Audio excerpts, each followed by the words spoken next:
Bienvenue dans l'événement du dimanche LCI, ravi de vous retrouver. Bonjour David. Bonjour Marie. Et bonjour à notre invité de ce dimanche, Guillaume Kasbarian. Bonjour. Merci d'avoir accepté notre invitation. Ministre de la fonction publique, de la simplification et de la transformation de l'action publique. Un titre long, mais autant de dossiers que vous avez à traiter. 1 heure d'entretien avec vous, durant laquelle Pascal Perry, notre éditorialiste économique, nous rejoindra, car vous avez ouvert cette semaine la boîte de Pandore, très clairement, sur la question de la fonction publique.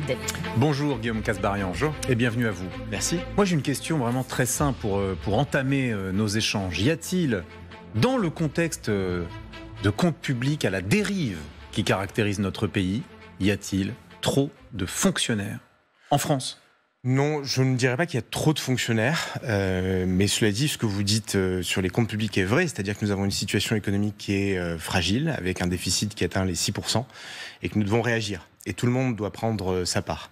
Et donc, quand il y a des possibilités pour améliorer le fonctionnement, pour réduire les dépenses publiques, pour améliorer l'efficacité de la dépense publique, faire en sorte que chaque euro prélevé sur les Français est bien utilisé à la fin, il y a des marges d'amélioration partout, dans tous les secteurs, y compris bien sûr dans la fonction publique. Et donc c'est le sens des mesures que j'ai présentées cette semaine avec un plan de lutte contre l'absentéisme dans la fonction publique, qui vise à la fois à responsabiliser un petit peu les fonctionnaires dans la question de l'absentéisme et de rapprocher les systèmes entre le privé et le public, et en même temps d'accompagner, parce qu'il peut y avoir des risques psychosociaux, il peut y avoir de la bureaucratie, il peut y avoir de la pénibilité au travail qui parfois accentue l'absentéisme. Mais vous voyez que je raisonne en tout cas de façon responsable, en disant la vérité sur les comptes publics, en essayant de trouver des mesures qui permettent effectivement de gagner de l'argent public, 1,2 milliard, puisque les mesures que je propose permettent d'économiser 1,2 milliard d'euros dans les comptes de l'État, et j'essaye de le faire de façon rationnelle, en prenant problème après problème et en essayant de les résoudre et d'y apporter des solutions.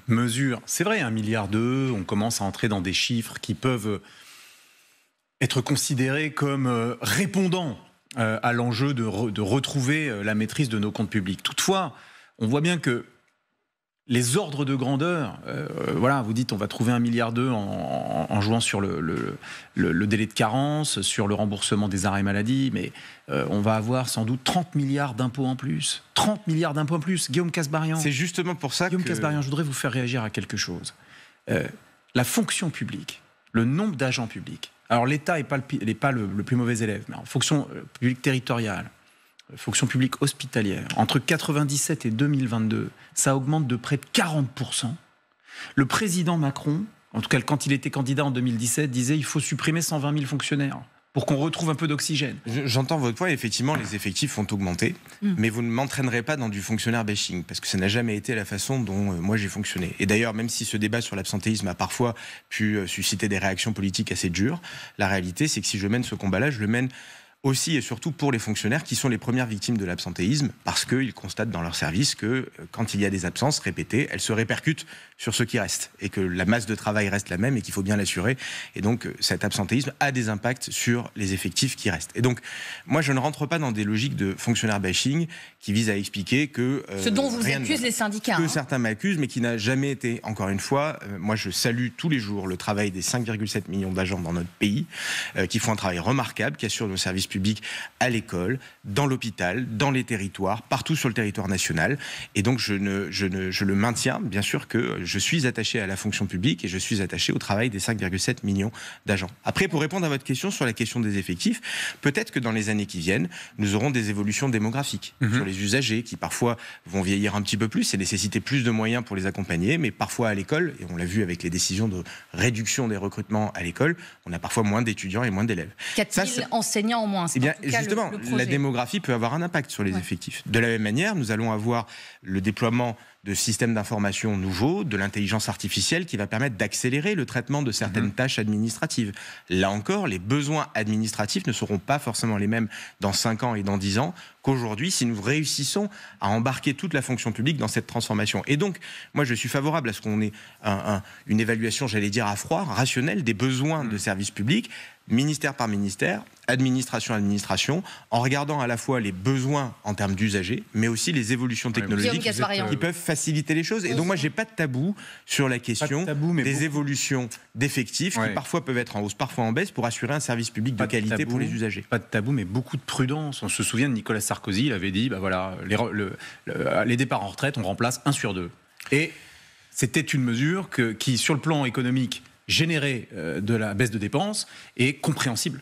D'un point de vue comptable, c'est tout à fait vrai, ça a eu une certaine efficacité. Mais je ne suis pas sûr que cette méthode-là soit celle, en tout cas, que j'ai envie de porter et que la fonction publique a envie de porter. Ce que nous pourrions faire, en revanche, c'est d'évaluer encore une fois les besoins des usagers et les évolutions technologiques et regarder là où il faut mettre un peu plus d'effectifs et là où, l'inverse, il y a besoin d'un peu moins d'effectifs. Et on va revenir un exemple concret sur les impôts. Le fait d'avoir digitalisé, de pré-remplir la fiche d'impôt et d'avoir impôt.gouv.fr fait que les besoins à la DGFiP ne sont pas les mêmes aujourd'hui que ce qu'ils étaient il y a 10 ans. Avec l'utilisation de l'intelligence artificielle, exactement. Par exemple. Et donc, moi, je préfère qu'on évalue les potentiels pour pouvoir ajuster les effectifs, parfois en hausse, parfois en baisse, mais en fonction de tout ça, plutôt qu'avoir un coup de rabot généralisé qui parfois met des agents en difficulté, dégrade la qualité des services publics et ne répond pas forcément aux besoins. Cette analyse-là, il faut l'avoir et moi, je suis prêt à l'avoir. On va revenir, Guillaume Kasbarian, dans le détail de ce que vous avez ouvert comme chantier, parce qu'ils sont nombreux. Mais d'abord, sur la crainte d'un automne ou d'un hiver social. Vous dites que vous ne faites pas de fonctionnaire bashing. Néanmoins, beaucoup de syndicats mettent en cause cela et mettent en cause le fait que vous ne les avez pas avertis de ces annonces. Vous les rencontrez cette semaine, 7 novembre. La question qu'on se pose aujourd'hui, c'est est-ce que c'est pas trop tard ? Non, moi, depuis le début, je suis à l'écoute des syndicats. La première semaine, quand je suis entré en fonction dans ce beau ministère de la fonction publique, la première chose que j'ai faite, ce n'est pas d'aller sur les plateaux télé, c'est de recevoir la totalité des syndicats individuellement. Mais ils affirment que tout ce que vous avec eux et n'a pas fait partie des discussions. Et quand le sujet de l'absentéisme et du temps de travail faisait partie des évocations que nous avons pu avoir individuellement avec les syndicats. Au-delà de ça, dès que j'ai fait cette annonce, j'ai couplé les annonces de responsabilité, c'est-à-dire jours de carence et baisse de prise en charge, je les ai couplées de mesures qui sont à discuter avec les syndicats. Je pense à la question des conditions de travail, la lutte contre les risques psychosociaux, la débureaucratisation pour les agents, l'amélioration de la protection fonctionnelle des agents en cas d'attaque. Tous ces sujets-là sont bien évidemment dans la concertation.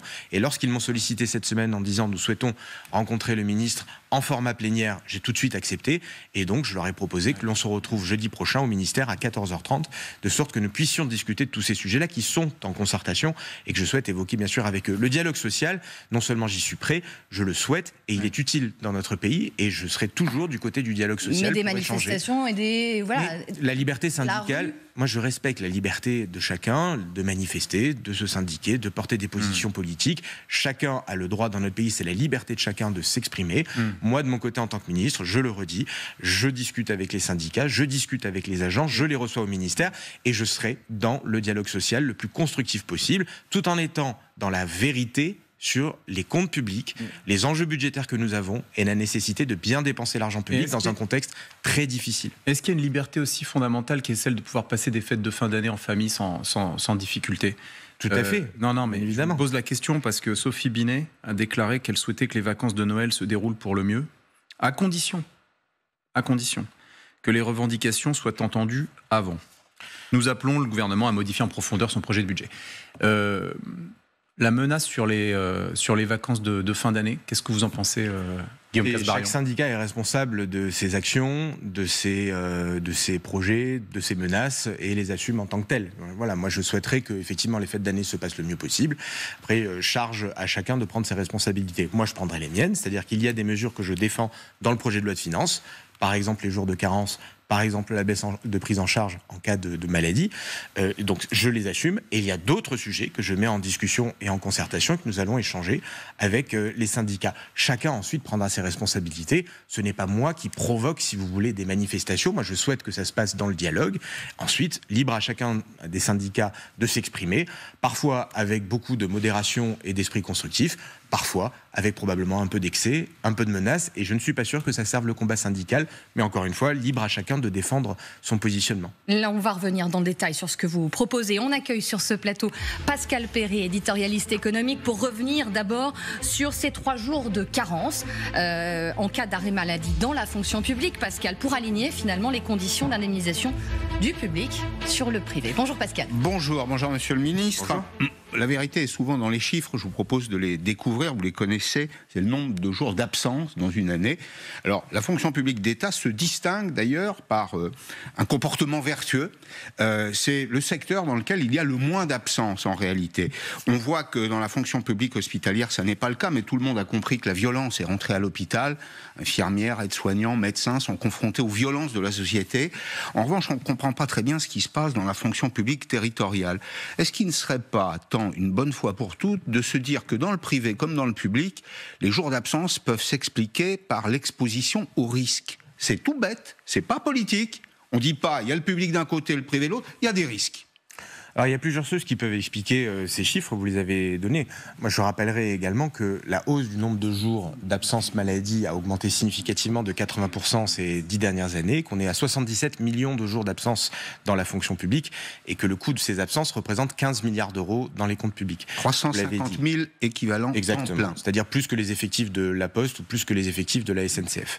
Vous avez montré effectivement qu'au sein de la fonction publique, il y a des divergences, c'est-à-dire que la fonction publique d'État, c'est-à-dire 2,5 millions aujourd'hui d'agents, est plutôt bon élève, j'allais dire, avec des chiffres 10,2 qui sont effectivement mieux que les autres. En revanche, dans l'hospitalière, on est à 18,1 et dans la territoriale, on est à 17,1.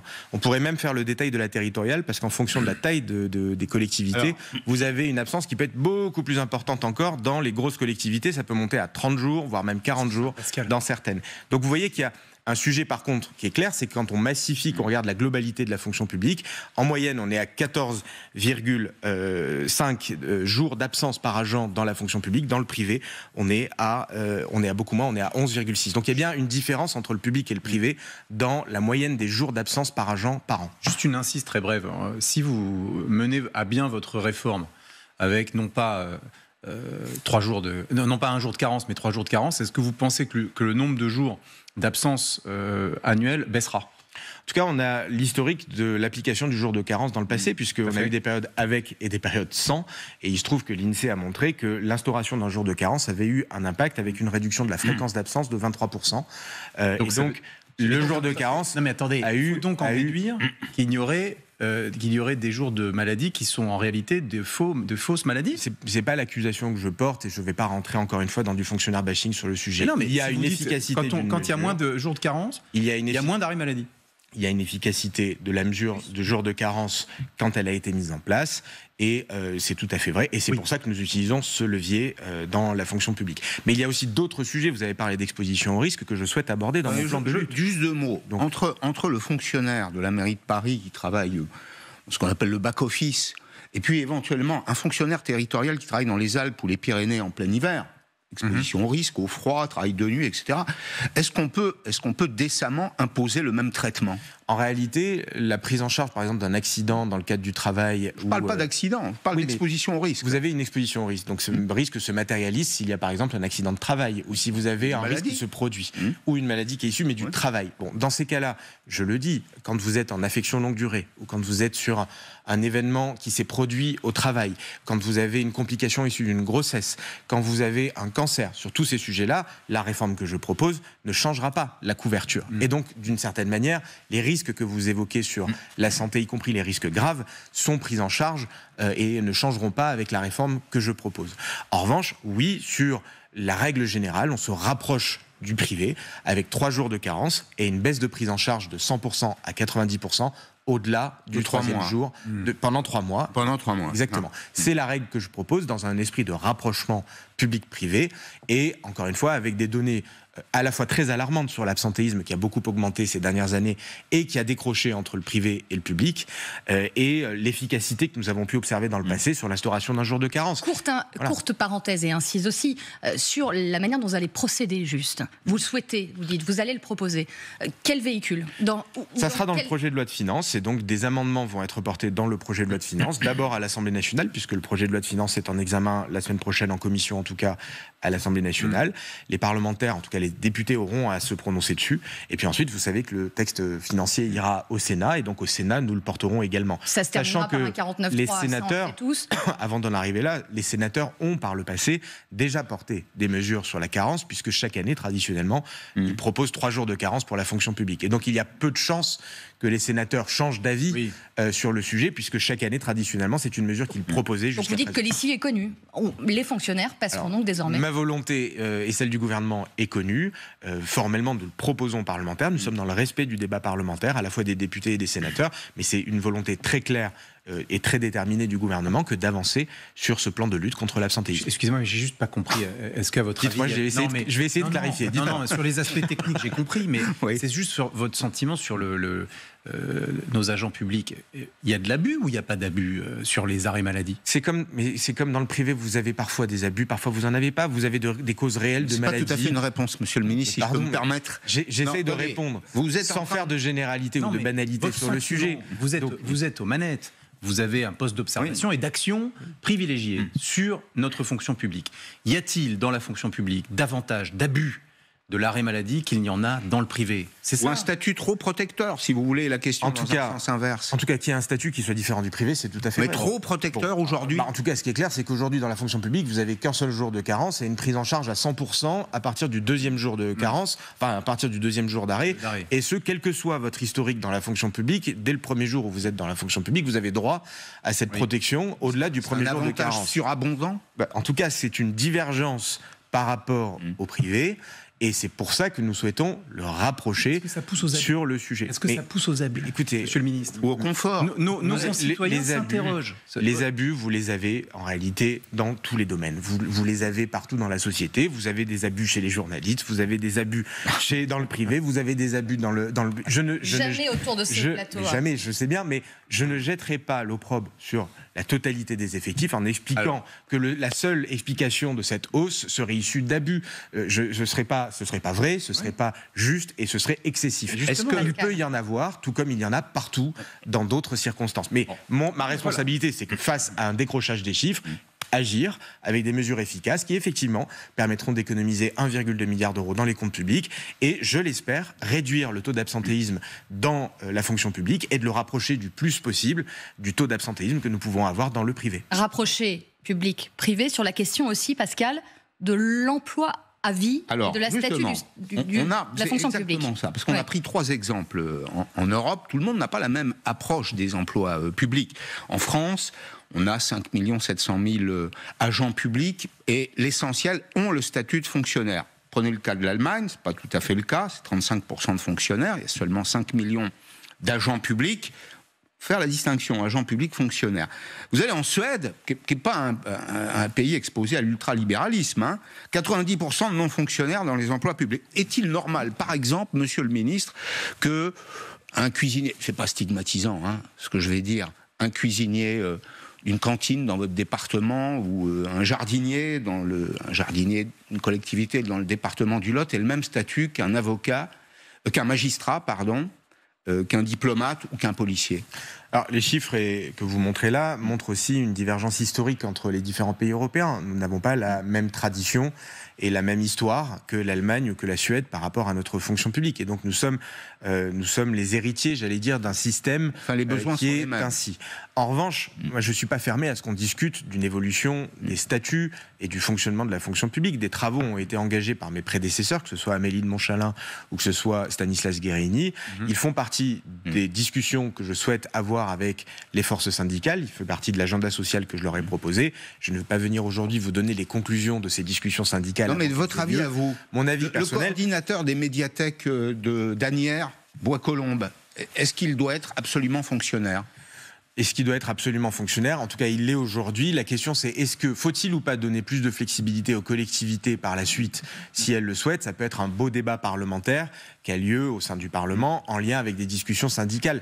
Je ne suis pas dogmatique, si vous voulez. Je suis à la fois le garant d'une histoire politique qui est celle de la fonction publique dans notre pays, et en même temps, j'essaye, que ce soit sur l'absentéisme ou sur d'autres, j'essaye d'introduire effectivement des changements, mais pas parce que j'ai juste envie de changer les choses, parce que je pense que c'est utile et efficace et que ça permet d'améliorer à la fois les conditions de travail des agents publics, mais aussi l'efficacité des services publics. Donc je ne suis fermé à rien sur le sujet. Toutes les options sont sur la table et je souhaite pouvoir échanger sur ces différents sujets, que ce soit la question de l'emploi à vie, vous l'avez dit, que ce soit la question du licenciement en cas d'insuffisance professionnelle. Là-dessus, sur tous ces sujets-là qui avaient été engagés par mes prédécesseurs, cela fait partie des objets de discussion que je souhaite avoir avec les syndicats dans le respect du dialogue social, encore une fois. Le licenciement, vous voulez avancer sur ce point. Ce n'est plus un tabou aujourd'hui. Mais en réalité, déjà, des choses sont possibles quand vous êtes face à l'insuffisance ou à la faute grave. Oui. Un besoin a été exprimé par certains employeurs publics de se dire on peut être parfois contraint, empêché quand on se retrouve. Et d'ailleurs, c'est pénible pour tout le service. C'est-à-dire que vous avez quelqu'un dans un service qui a fait une faute grave, lourde.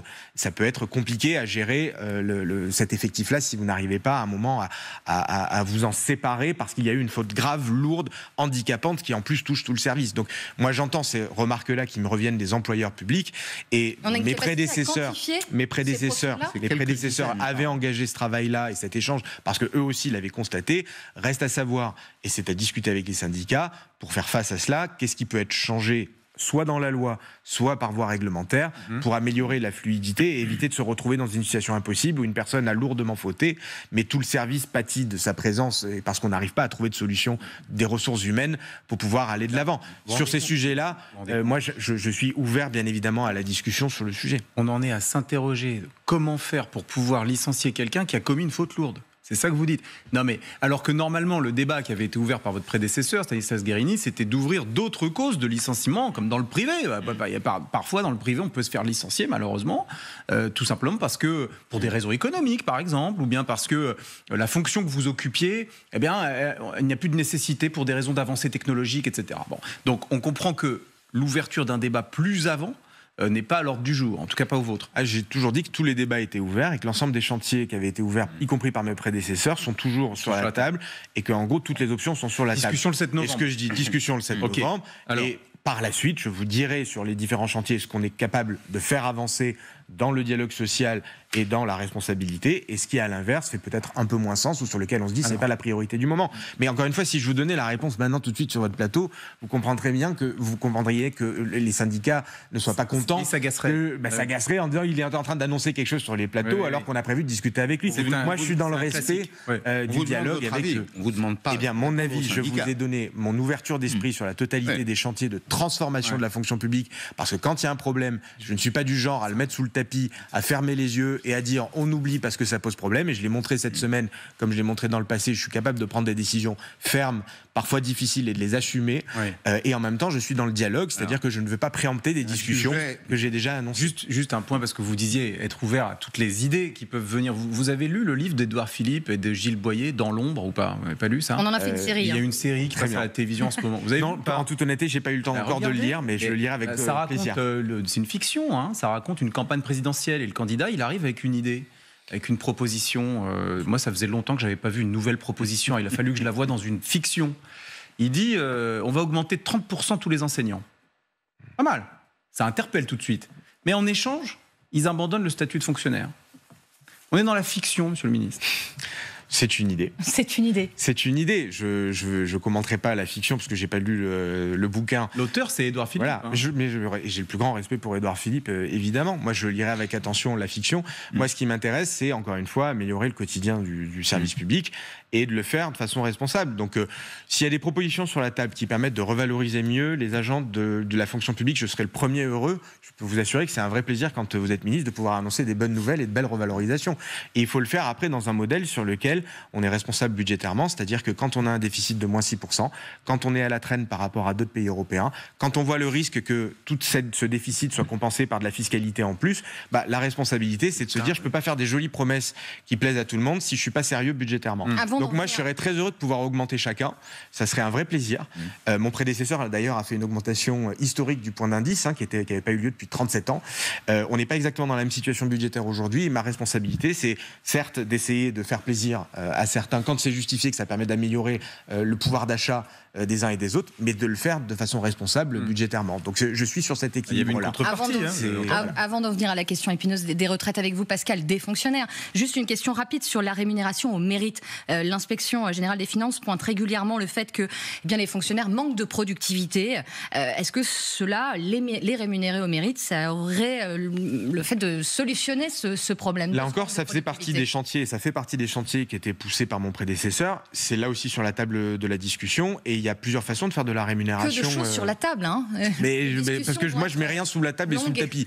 Donc bien sûr que quand il y a des sujets, on va les traiter chacun sérieusement, rigoureusement. Ça fait partie des options qui sont intéressantes. Le fait de pouvoir se fixer des objectifs, mieux rémunérer ceux qui atteignent ces objectifs, y compris dans des mécanismes de primes collectives, c'est-à-dire de se fixer collectivement dans un service, dans une organisation, des objectifs et de les atteindre. Ce sont, je crois, des mécanismes qui permettent de créer de la solidarité entre les troupes, entre les agents, et ce qui permet aussi de mieux valoriser l'effort de chacun. Et donc moi je trouve que l'idée est très intéressante. Là encore, est-ce qu'il y a besoin forcément de faire une modification législative? C'est pas sûr. Il y a des choses qu'on peut faire par voie réglementaire en bonne intelligence, mais je suis très ouvert à ce qui permettrait d'augmenter l'efficacité et de créer un esprit collectif autour d'objectifs partagés dans un service. Je trouve ça très intéressant et je vois pas pourquoi on le mettrait sous le tapis juste par dogme en disant mon Dieu, c'est terrible de parler de mérite dans la fonction publique. Non. C'est pas aussi, mais pas du tout. Le mérite, c'est pas un tabou, c'est une belle valeur. Pascal. Le fait de se donner à fond dans son travail et d'atteindre des objectifs collectifs, c'est une belle valeur dans tous les domaines, que ce soit dans le privé ou dans la fonction publique. Et donc moi, j'ai pas d'œillère, et il y a beaucoup d'agents qui attendent de pouvoir être rétribués à la juste valeur de leur engagement, de leur effort et de leur atteinte d'objectifs partagés. Il y a un sujet, par contre, qui est sous le tapis, si je puis dire, c'est une question à 30 milliards d'euros par an. Eh oui. C'est le déficit structurel des régimes de retraite de la fonction publique. Il n'y a pas de caisse, il n'y a pas de service en tant que tel, comme ça existe pour le privé. Donc c'est l'État qui abonde chaque année, l'État employeur, si vous voulez. Bon, en fait, les cotisations sont insuffisantes, les cotisations payées par les fonctionnaires eux-mêmes sont insuffisantes, par l'employeur sont insuffisantes. Que faut-il faire? Parce que tout ça est payé par la solidarité nationale. Et donc, si on reprenait le vrai déficit des retraites en France, c'est pas comme on l'estime 18 milliards d'euros en 2030, c'est 18 plus 30. Donc c'est plus tout à fait les mêmes chiffres. Bien sûr. Que faut-il faire? Vous avez raison de pointer le doigt sur une limite de notre système actuel, puisque vous savez, c'est un système par répartition, où les actifs du moment payent pour les retraités du moment à travers les cotisations. Solidarité instantanée. Et quand, auparavant, il y avait dans certaines caisses d'ailleurs de la fonction publique, vous aviez 4 agents pour un retraité, aujourd'hui on est plutôt sur 1,5 pour un retraité dans certaines caisses qui posent problème, notamment sur la CNRACL. Donc vous voyez bien qu'il y a un déséquilibre démographique qui fait qu'on a de plus en plus d'inactifs, de retraités, et de moins en moins d'actifs pour supporter cette solidarité intergénérationnelle et ce système par répartition, et que par conséquent, sans changer de système, si on reste dans un système par répartition intégral, vous vous retrouvez dans l'obligation de financer des déficits, soit à travers une hausse des cotisations, soit à travers un chèque de l'État qui vient compenser le déficit, soit à travers un allongement de la durée du travail pour financer ce déséquilibre démographique. Préférence ? Non, mais moi, ma préférence, c'est déjà de ne pas laisser le déficit se dérouler et s'accentuer. Parce qu'il y a une autre façon de faire que certains proposent, c'est de dire on fait rien, on travaille jusqu'à 60 ans, on n'augmente pas les cotisations et on ne bouge pas le niveau des pensions. Ça, c'est une sorte de mythe qui fait qu'on accentue le déficit et on reporte à plus tard le problème. Ça fera aussi partie des discussions, Guillaume Kasbarian. En tout cas, c'est pas dans les discussions syndicales que j'ai le 7 novembre. Ça fait partie des sujets structurants et structurels sur la question des retraites. Et je ne doute pas que dans les mois et dans les années qui viennent, le sujet reviendra de toute façon sur la table, puisque les déficits issus de ce déséquilibre démographique n'ont pas de raison de changer. Et on continue. Donc, en réalité, je pense qu'à un moment, il faudra se poser la question d'une réforme plus large sur la question des retraites, issue de cet état de fait démographique qu'il ne faut pas masquer aux citoyens. La simplification, franchement, on en a beaucoup entendu parler. Je me souviens de François Hollande, je ne sais pas si vous vous souvenez, il était venu sur un plateau de télévision, il y a une boîte à outils pour simplifier. On en entend parler de la simplification, peine à la voir. Et regardez, vraiment, ça, il faut quand même que vous soyez sensibilisés à cette phrase du général de Gaulle. On est en 1963. L'essentiel, ce n'est pas ce que peuvent penser le comité Gustave, Théodule ou Hippolyte. L'essentiel, c'est ce qui est utile au peuple français. Alors, personne ne sait, j'ai interrogé les historiens, pourquoi Hippolyte, Gustave et Théodule. C'est Théodule qui est resté dans l'histoire. Le comité Théodule est devenu un nom commun. Mais en tout cas, le général de Gaulle, déjà en 1963, nous disait ça. Gabriel Attal, quand il est devenu Premier ministre, il a dit « je vais en supprimer 40 ». On n'a rien vu venir. Pourquoi devrions-nous vous croire quand vous nous dites que vous allez simplifier ? Alors, c'est un travail de Sisyphe, et c'est pour ça que le sujet revient de façon régulière. C'est parce qu'il faut avoir l'humilité de reconnaître que c'est un travail permanent, et c'est une lutte, j'allais dire, permanente, à la fois pour rationaliser le nombre d'opérateurs et d'agences.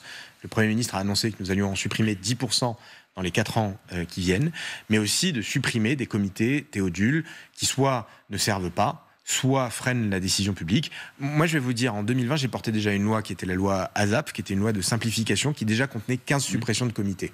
Je me suis battu sur chacun d'entre eux, et derrière chaque suppression de comité, j'avais quelqu'un pour m'expliquer à quel point ce comité était merveilleux, très utile, et qu'il fallait surtout le maintenir. Donc sur les 15, combien de supprimés ? À la fin, j'en ai supprimé 14 sur les 15, donc on a réussi à le faire. Bon bilan. Et là, j'ai un prochain projet de loi qui a été travaillé par Bruno Le Maire et Olivia Grégoire lors de la précédente législature, qui a été voté au Sénat il y a quelques jours, et qui va bientôt arriver à l'Assemblée nationale. Je souhaite derrière aller le plus loin possible sur la suppression de comités. Quand un comité ne travaille pas, ne produit pas de rapport, est inefficace, ou qu'un autre comité fait exactement la même chose, voire même mieux, il faut se poser immédiatement la question de soit le supprimer, soit le fusionner. Moi, j'irai le plus loin possible sur les suppressions de comités. Il y a déjà un travail qui a été fait par le passé. On était à 799 comités, on en a 317 aujourd'hui. On peut aller beaucoup plus loin. Moi, je souhaite, mais je ne serai pas celui qui freinerait. Moi, j'aurai des dizaines de suppressions à proposer dans le cadre de ce projet de loi, et je ne vais pas être celui qui va ralentir. Sur les 317 qui restent. Plusieurs dizaines, en tout cas, que nous avons à l'examen, dans chacun des ministères, dans chacun des domaines, sur lesquels on juge, qui sont soit inefficaces, soit qui peuvent être faits par d'autres comités qui existent déjà et qui font très bien le boulot. Donc le sujet est quand même d'aller le plus loin possible, mais moi je ne serai pas celui qui freine dans l'histoire, croyez-moi bien. Puisque vous hésitez à mettre un chiffre dessus, il faut que les gens qui nous suivent, qui sont les payeurs, le sachent. Ces 390 comités Théodule, c'est 91 milliards d'euros par an.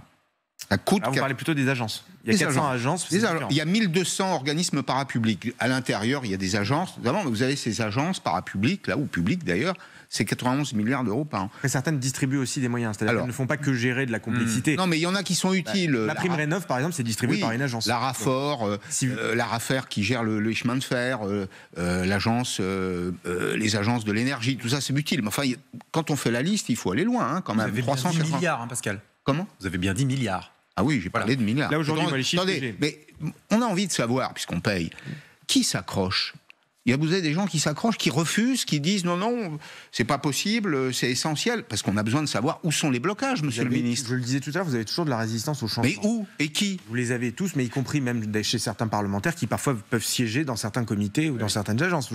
Moi, la suppression que j'avais pas réussi à faire de la Commission supérieure du numérique et des postes, elle a été contrebalancée par les parlementaires qui disaient ça nous paraît très utile d'avoir une Commission supérieure du numérique. Il y a toujours un comité du Minitel ou pas ? Ça, je pense pas. Je pense que heureusement, mais croyez-moi bien que s'il y en a un autre. 30 ans après la disparition du Minitel. Mais vous avez plein de conseils nationaux. Je ne vais pas les mettre au pilori maintenant, mais en tout cas sur les agences, puisque vous en parliez, il y a aujourd'hui 434 opérateurs de l'État. Il y a 400 000 emplois qui sont derrière, et vous avez un coût de 77 milliards d'euros qui y sont associés. Je dis juste que les 77 milliards d'euros, il faut faire attention, parce qu'ils ne servent pas juste à payer les effectifs, c'est aussi parfois des subventions ou des aides qui sont en fait distribuées, et l'agence répartit ensuite ces aides. L'ADEME, elle garde pas l'argent de son côté, elle le distribue ensuite sur le territoire.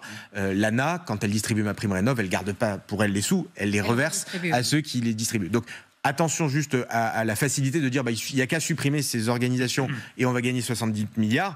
Si vous faites ça, il faut juste faire attention. Ça veut dire que si vous faites ça, vous supprimez aussi. Monsieur le ministre, si vous faites ça, vous supprimez également le budget qui est redistribué en termes d'aide. Donc c'est un choix politique après. Moi, je le redis, nous sommes avec le Premier ministre mobilisés pour supprimer 10% de ces agences et opérateurs à horizon 4 ans. Et sur les comités, qui est une chose différente, les comités, ils donnent des avis, ils font des rapports, etc.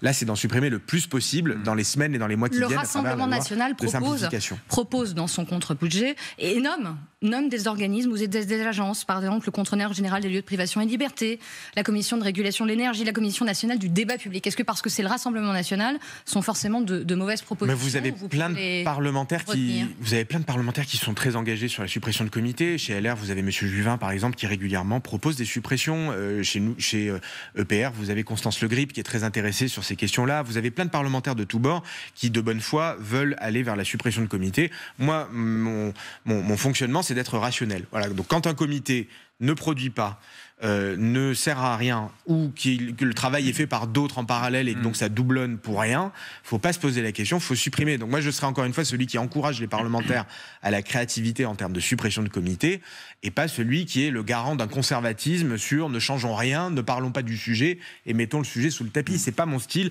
ça sera pas mon style sur les comités. Il y a un coût visible.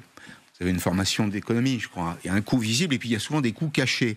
Les coûts cachés, ça a été évalué par l'OCDE. La complexité en France, et tous ces organismes y contribuent, c'est 80 milliards d'euros perdus chaque année, on va le résumer comme ça. Ça ennuie les paysans, ça ennuie les industriels, ça ennuie les chefs d'entreprise, ça ennuie tous ceux qui prennent des initiatives dans ce pays. La vraie réforme, c'est au fond cette réforme de la simplicité. Qu'est-ce qui nous en empêche une bonne fois pour toutes ? Parce que vous avez raison, ça fait 40 ans que j'entends parler de ça. Oui. J'aurais pas la prétention que ça soit un travail une bonne fois pour toutes. Et si on est responsable, il faut commencer. Oui, mais vous pouvez compter sur moi pour être extrêmement incisif et moteur sur le sujet. D'une part sur les comités et les agences, on en a parlé, mais aussi sur la suppression de demandes d'autorisation. Vous avez plein de choses dans la vie de tous les jours, au niveau économique, au niveau des agriculteurs, au niveau des TPE, des artisans, où vous devez demander l'autorisation à l'État ou à la collectivité ou au service pour pouvoir faire quelque chose. On a tout un plan de simplification et de suppression de demandes d'autorisation.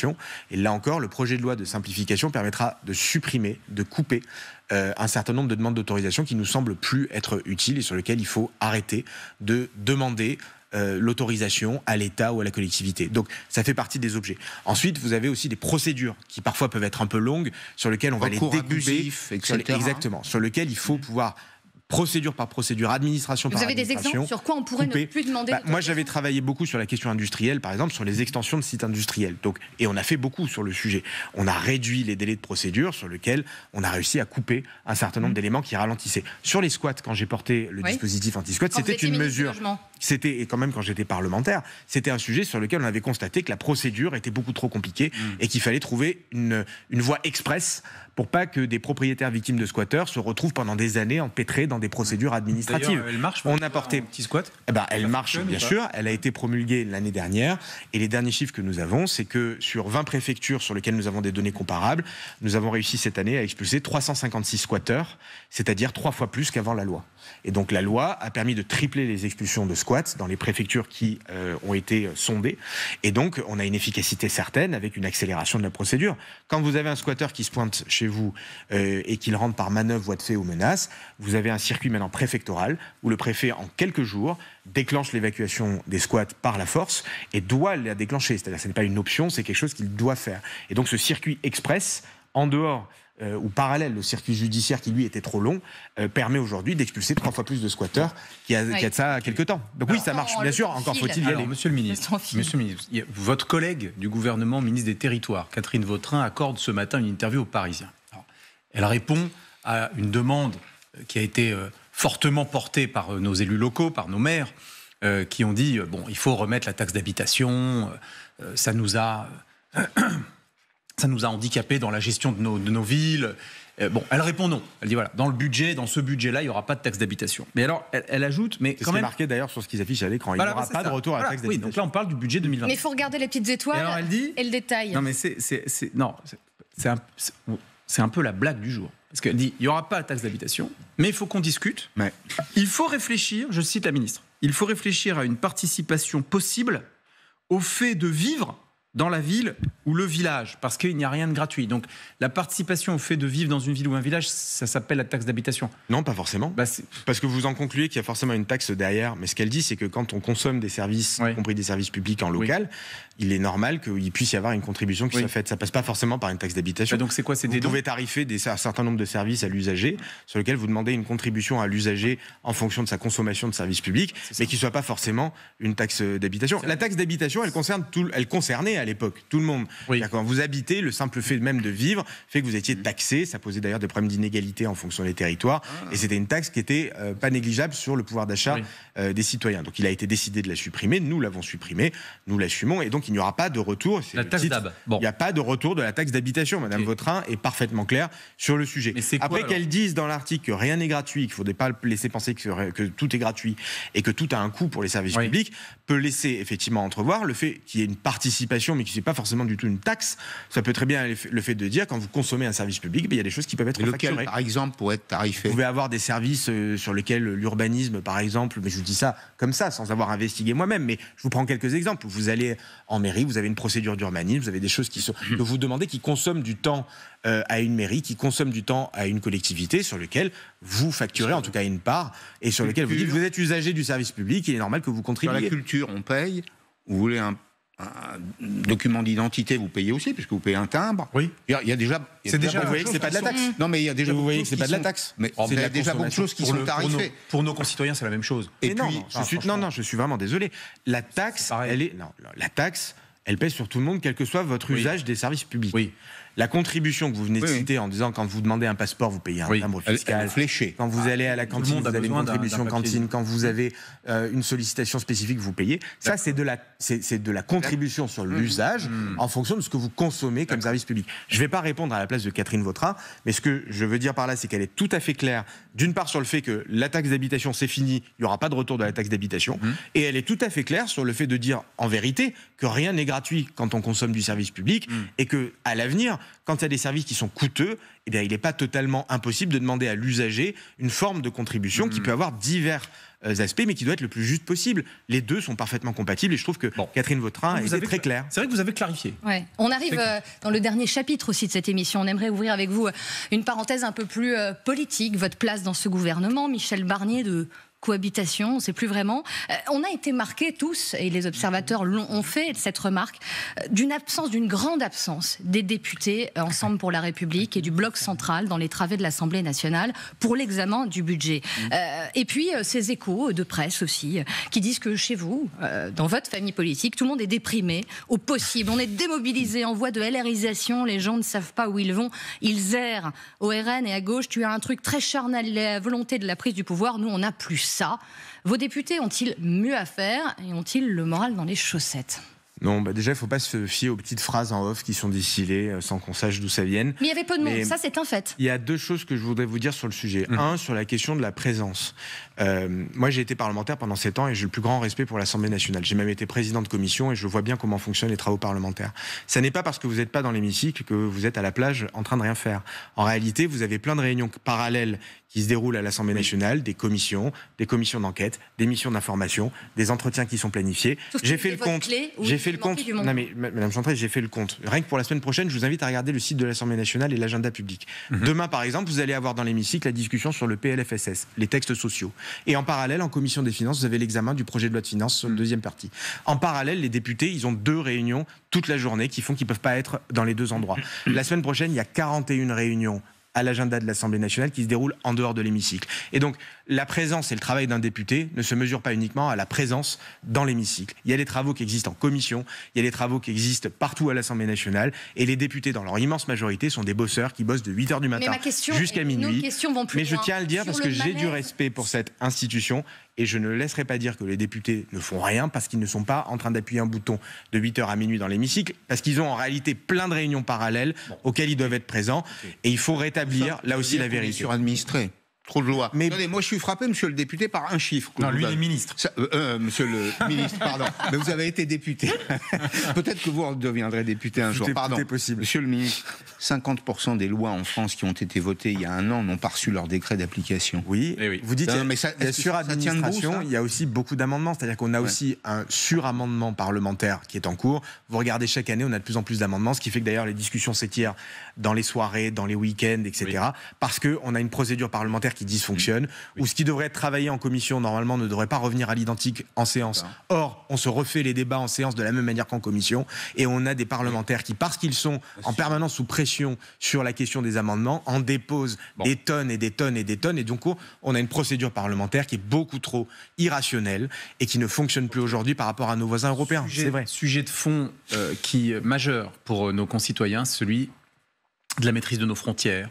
On sait que c'est un nouveau texte sera présenté en début d'année prochaine. Je voudrais qu'on écoute l'un de vos collègues du gouvernement, Nicolas Daragon, qui est ministre de la Sécurité du quotidien. C'est le numéro 2 à Beauvau, quoi, hein. C'est l'adjoint de Bruno Retailleau, je le dis pour les gens qui nous regardent. C'était à l'Assemblée nationale la semaine dernière. On l'écoute. L'étranger qui assassine, dehors. L'étranger qui viole, dehors. L'étranger qui a un lien quelconque avec une entreprise terroriste, dehors. L'étranger islamiste, dehors. L'étranger voleur, harceleur, agresseur, 3 fois dehors. Alors là, on a passé vraiment l'extrait très court, mais quand on se souvient de la séquence qu'on a regardée, les rangs du Rassemblement national applaudissent debout. Standing ovation des députés du Rassemblement national après l'intervention du ministre d'Aragon. Certains ont même voulu lui offrir une carte du parti. Est-ce qu'ils vous ont dit face caméra? Alors, on sait qu'au sein de votre majorité, certains ont été un peu troublés ou gênés. Est-ce que vous dites qu'aujourd'hui, c'est pas parce que le Rassemblement national applaudit qu'une idée est forcément mauvaise? Mais en tout cas, la fermeté, et moi je soutiens totalement le ministre d'Aragon dans ce qu'il a dit, la fermeté, c'est pas l'apanage d'un camp et pas d'un autre. Enfin, je veux dire, qui peut accepter qu'on ait des personnes qui soient des délinquants, des criminels, etc., sur lesquels il faudrait, par principe ou par idéologie, ne rien faire? Mais absolument pas. Moi, je fais partie de ceux qui ont voté la loi immigration telle qu'elle avait été présentée par Gérald Darmanin et telle qu'elle a été négociée par les parlementaires. Je l'ai assumée, je l'ai même revendiquée. Je n'ai aucun tabou sur le sujet. Et donc, si on peut avoir plus de fermeté qui permet de mettre dehors des gens qui, effectivement, n'ont pas leur place dans notre pays parce qu'ils sont coupables de crimes et de délits, mais c'est pas un sujet qu'il faudrait... Il faut pas se pincer le nez en se disant, mon Dieu, quelle horreur, on va parler de ce sujet-là. Ça fait partie des attentes de nos concitoyens. Même s'ils sont en situation régulière. Mais quelqu'un, en tout cas, qui a une carte de séjour, un visa, pour être dans notre pays, et qui commet un crime, mais vous pensez qu'il y a combien de pays du monde qui toléreraient qu'il reste sur le territoire? Enfin, je veux dire, aller aux États-Unis avec un visa, commettez un crime, vous allez voir la réaction, je veux dire, ça va pas tarder, le visa il est retiré, vous rentrez. Et vous assumez ce virage très droitier, juste dans les mots. On a passé M. d'Aragon, on entend à longueur de journée Bruno Retailleau. Le problème, c'est que si vous prenez... Est-ce que vous entendez une forme de malaise dans votre famille politique? Je pense qu'il ne faut pas, sur ces sujets-là, qui sont encore une fois des sujets de bon sens, des sujets où nos concitoyens nous attendent et veulent des solutions efficaces. Les laisser traiter par d'autres en disant, mon Dieu, j'ai pas envie de m'en occuper, c'est une erreur. Quand moi, par exemple, sur les squats, je me suis attaqué au sujet, certains m'ont dit, mon Dieu, cette thématique, elle est parfois utilisée par certains membres du Rassemblement national. Mais moi, j'ai pas attendu que le Rassemblement national s'occupe d'un sujet pour le traiter moi-même. Moi, j'ai traité le sujet en agissant moi-même et en prenant mes responsabilités. Et donc, c'est notre responsabilité politique de traiter les sujets pour les Français et de ne pas les délaisser à d'autres, parce que si on les délaisse à d'autres, c'est à ce moment-là que les autres prennent des voix et prennent une ampleur électorale. Guillaume Kasbarian, merci beaucoup d'avoir été notre invité ce dimanche. Merci à vous.